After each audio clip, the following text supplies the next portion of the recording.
অবস্থা ছিল, ভাবতাম যে আজকের তারিখে যখন চিন্তা হয় যে কি ধরনের হসপিটাল এখানে ছিল, কিন্তু যখন আমরা পোস্টিং পেতাম এই ধরনের হসপিটালে, এটা জিরানিয়েই হোক আর যেখানেই হোক, আমরা ধরে নিতাম এটাই বুঝি আমাদের জীবন। এইভাবে বোধহয় হাসপাতালের কর্মী এবং ডাক্তারবাবুরা তারা এইভাবে বুঝি তার যে সার্ভিস সেটা ডেলিভারি দেবে। কিন্তু আস্তে আস্তে করে আমরা বুঝতে পারলাম যে এইভাবে চলবে না। হাইজিন মেনটেন করতে হবে, প্রপার ট্রিটমেন্ট দিতে হবে, ইনফ্রাস্ট্রাকচার ডেভেলপ করতে হবে। তৎকালীন সময় আমাদের মনে আছে যে হাতল একটা থাকতো না, চেয়ারের একটা হাতল থাকতো না, কাঠের চেয়ার, আর সিস্টার ওই পর্দা কেটে টেবিলের মধ্যে পেতে দিত, এটা টেবিল ক্লথ।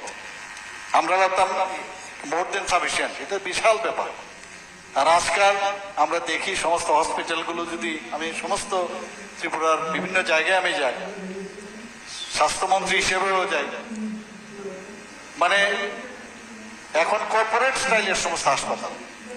এবং যখন আমরা বেশি কিছু পেয়ে যাই কোনো অবস্থায়, আমরা এর নিচে কিন্তু চিন্তা করতে পারি। এখানে আমি বলবো, কাজ তো আমরা দিয়েছি, এখানে বহুদিনের যে জিরানিয়াবাসীদের যে দীর্ঘদিনের যে দাবি, আর আমার পিছনে আপনাদের মাননীয় বিধায়ক এবং মাননীয় মন্ত্রী, মানে যখনই দেখা হয় আমার পিছনই লেগে করতেই হবে, করতে হবে। আমি বললাম আরে করবো করবো, একদম করতে করতে আলটিমেটলি আর যেটা উনি ধরেন করিয়েই না। তো যাই হোক, আজকে আমি খুব খুশি যে এখানে প্রায় 41 কোটি 53 লক্ষ টাকার বরাদ্দ করা হয়েছে 50 বেডেড হসপিটালে। আমি এখানে একটা কথাই বলবো যে যিনি এই কাজের বরাদ্দ পেয়েছেন এবং আমাদের ডিপার্টমেন্টের যারা এই কাজ পর্যবেক্ষণ করবেন, দেখে রাখবেন যাতে কাজের কোয়ালিটিটা ভালো হয়। আমি অনেক হসপিটালে যাই, কোনো হসপিটালে গেলে তার কাজ কি হলো, আপনি বাথরুমে যেতে হবে, টয়লেটে গেলে বুঝতে পারবেন কি কোয়ালিটি। সরকারি কাজ গিয়ে দেবেন খুব কম দামের সমস্ত ইয়েগুলো দিয়ে দেয় আপনার, সেই টয়লেটের থেকে আরম্ভ করে বেসিন থেকে আরম্ভ করে এভরিথিং, অথচ দামটা কিন্তু দেখা যায় কোয়ালিটি ওই বেশি দাম। এটা বলবো যে কোয়ালিটি ওয়ার্ক, সেটা বিল্ডিং এ হোক, দুদিন বিল্ডিং এর পরেও দেখা যায় যে কিরকম একটা ফাটা ফাটা ভাব। এই যে আমাদের একটা টেন্ডেন্সি হয়েছে সরকারি কাজ সরকারির মতোই হবে, এর থেকে আমাদের বেরিয়ে আসতে হবে। মাননীয় প্রধানমন্ত্রী জি বারবার বলছেন কোয়ালিটিকে কোনো অবস্থায় আমরা কম্প্রোমাইজ করবো না। এবং আমি ভাবছি বসে বসে এখানে যে জিরানিয়া এখন যে হসপিটাল আছে, সেই হসপিটাল এখানে যখন এটা মহকুমা হাসপাতাল হবে, ভাবছিলাম এটার চেহারাটা কি হবে। এবং আমি নিশ্চিত এই ধরনের ভালো হসপিটাল হবে এখানে।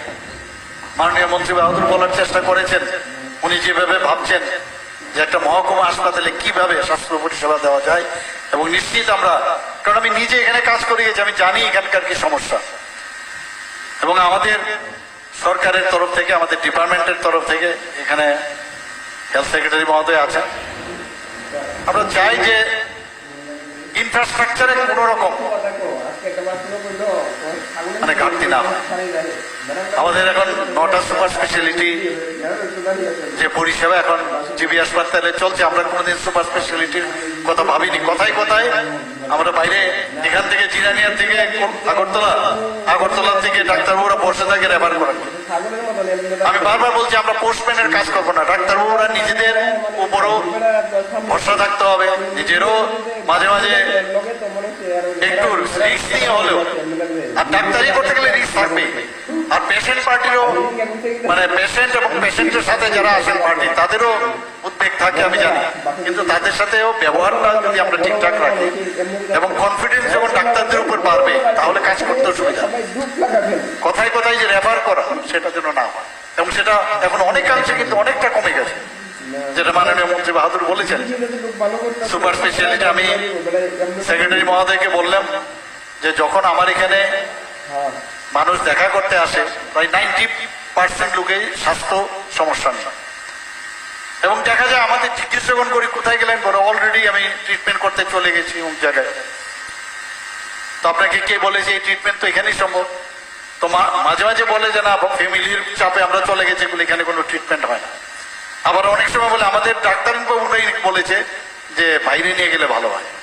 এই যে একটা সমস্যা, আমি বললাম কোন ডাক্তারবাবু বলেছেন? আমি ওনাকে বললাম যে আপনি খবর নিন তো, আমাদেরকে এই পরিষেবা দেওয়া যায়, কেন আমরা বাইরে এই পেশেন্টকে বলছে বাইরে যাওয়ার জন্য?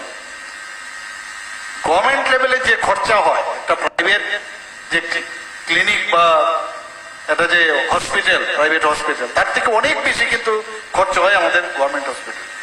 আমাদের ডাক্তারবাবুদের, আমাদের লোকদের নিয়ে বড় বড় যে প্রাইভেট হসপিটাল গুলো আছে বা ক্লিনিক গুলো আছে সেইগুলো চলছে। তো আমার ডাক্তারবাবুরা কেন হসপিটালে থেকে এত বেতন দিচ্ছি আমরা, তারপর কেন তার পরিষেবা দেবে না?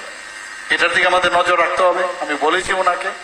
শুধু তাই নয়, অনেক সময় মানে যখন আসে বলে যে আমার যেতে হবে, কিছু টাকার দিতে হবে, আর্থিকভাবে সাহায্য করুন। কি কারণে বলে? দেখানোর জন্য। শুধু দেখানোর জন্য পেশেন্ট নিজে যাবে, তার সাথে আরো তার ফ্যামিলি যাবে। তো মাঝে মাঝে আমার মুখ্যমন্ত্রীর ত্রাণ তহবিল থেকে চেষ্টা করেছি ওদেরকে সাহায্য করার জন্য, থার্সপের মাধ্যমে অনেক সময় চেষ্টা করেছি ওদের সাহায্য করার। শেষ পর্যন্ত দেখলাম যে এইভাবে হবে না। প্রধানমন্ত্রী জন আরোগ্য যোজনার কার্ড অনেকের আছে, অনেকের নেই, কোথাও অ্যাকসেপ্ট করে, কোথাও অ্যাকসেপ্ট করে না। তারপরে আমরা সিদ্ধান্ত নিলাম, মাননীয় অর্থমন্ত্রীর সাথে কথা বললাম যে মুখ্যমন্ত্রী জন আরোগ্য যোজনার মাধ্যমে যাতে সব মানুষকে আমরা সেইভাবে সাহায্য করতে পারি, এবং সেটা হয়েছে। এর মধ্যে আমি এখানে আমাকে আমাদের সেক্রেটারি মহোদয় দেখালেন যে আজকের তারিখ পর্যন্ত প্রায় 2.5 লক্ষ লোক অলরেডি কার্ড বানিয়ে নিয়েছে এই মুখ্যমন্ত্রী জন আরোগ্য যোজনা। আমাদের টার্গেট হচ্ছে 4.15 লাখ হাউস হোল্ড। তো এই যে আমরা চেষ্টা করছি যে মানুষের সাথে থাকা, মানুষের যে সমস্যার যে সমাধান, সেই সমাধানের লক্ষ্যে আমরা কাজ করছি। প্রধানমন্ত্রী জন আরোগ্য যোজনায় আমাদের এখানে যে টার্গেট ছিল 13 লক্ষ, প্রায় বলা যায় 100% আমরা কিন্তু সেই স্যাচুরেশন পয়েন্ট আমরা নিয়ে এসেছি। কিন্তু বাকি লোকগুলো কোথায় যাবে? ওই তখন আমরা এই ডিসিশন নিয়ে আমাদের মাননীয় মন্ত্রী বলেছেন যে এর মধ্যে কি কি সুযোগ সুবিধা কি, খালি কার্ডের ডিফারেন্স হবে, আর কিছু না। মুখ্যমন্ত্রী জন আরোগ্য যোজনার কার্ডের কালারটা আরেক রকম বা চেহারাটা আরেক রকম, কিন্তু আদারওয়াইজ সব সুবিধা একদম প্রধানমন্ত্রী জন আরোগ্য যোজনার কার্ডের মতোই হবে।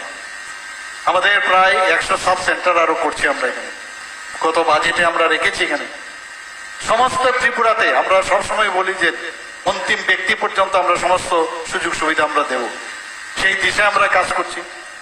আমরা যে রোড ট্রাফিক অ্যাক্সিডেন্টই হোক, কেউ উপর থেকে পড়ে গেল, যেসব ইমিডিয়েট যে ট্রমা সেন্টার প্রয়োজন, অলরেডি 4টা থেকে 5টা আমাদের ডিস্ট্রিক্টে আমাদের মানে এই ট্রমা সেন্টার হয়ে গেছে। আমাদের কার্ডিয়াক সেন্টার হয়ে গেছে আমবাসা। তো ট্রমা সেন্টার সমস্ত ডিস্ট্রিক্টে আমরা করব। এর মধ্যে যেটা নর্থে আছে ধর্মনগরে, সেটাও এর মধ্যে ওপেন হয়ে যাবে। তো ইচ্ছা আছে সমস্ত ডিস্ট্রিক্টে আমরা ট্রমা সেন্টার করবো। কারণ ট্রমা সেন্টার যদি থাকে, ইমার্জেন্সি যখন পরিষেবা থাকবে, তখন ওই হসপিটালের যে নাম ডাক তার উপর যে আস্থা, সেটা কিন্তু মানুষের থাকবে। আমি আশা করি অনেকদিন ধরে কিন্তু আপনাদের এই এলাকার যে এখানে একটা মহকুমা হাসপাতাল হোক, আমি অত্যন্ত খুশি যে আমি এই হসপিটালে কাজও করে গেছি। আর মাননীয় মন্ত্রী বাহাদুরের প্রচেষ্টায় এটা যে আমরা শুরু করলাম, এবং খুব ঠিক সময়ে সঠিক সময়ে যেন সেটা হয়, আমিও দেখতে চাই। এবং আমি আসবো, ইনগরেশনের সময় নিশ্চয়ই আসবো যে হসপিটালটার কি অবস্থা, এবং প্রতিটা জায়গায় কোনায় কোনায় কিন্তু আমার নজর থাকবে যেটা প্রপারলি এটা বানানো হয়েছে কিনা। আমাদের ইনফ্রাস্ট্রাকচারও ডেভেলপ করতে হবে, ম্যান পাওয়ারও ডেভেলপ করতে হবে, রেভিনিউ এক্সপেন্ডিচারও করতে হবে। কিন্তু মাননীয় প্রধানমন্ত্রী জি বারবার বলছে, ইনফ্রাস্ট্রাকচার যদি, ক্যাপিটাল এক্সপেন্ডিচার যদি আমরা বেশি করি, তাহলে আগামী দিন তার সুফল পাওয়া যাবে, কর্মসংস্থানেরও সুযোগ হবে, এবং এর থেকে আয়ও বৃদ্ধি পাবে, এবং মানুষকে সার্ভিসও ডেলিভারি দিতে হবে। সেই কারণে আমরা গত বাজেটে, মানে এই বাজেটের কথা বলছি না, 24-25 না, 23-24-এর কথা বলছি, সেখানেও আমরা ইনফ্রাস্ট্রাকচার ডেভেলপমেন্টের জন্য 5,500 কোটি টাকা রেখেছি। আর এইবারের বাজেটে আমরা আরো প্রায় 6,500 কোটি টাকা রেখেছি। অর্থাৎ ইনফ্রাস্ট্রাকচারের উপর আমরা বেশি জোর দিচ্ছি।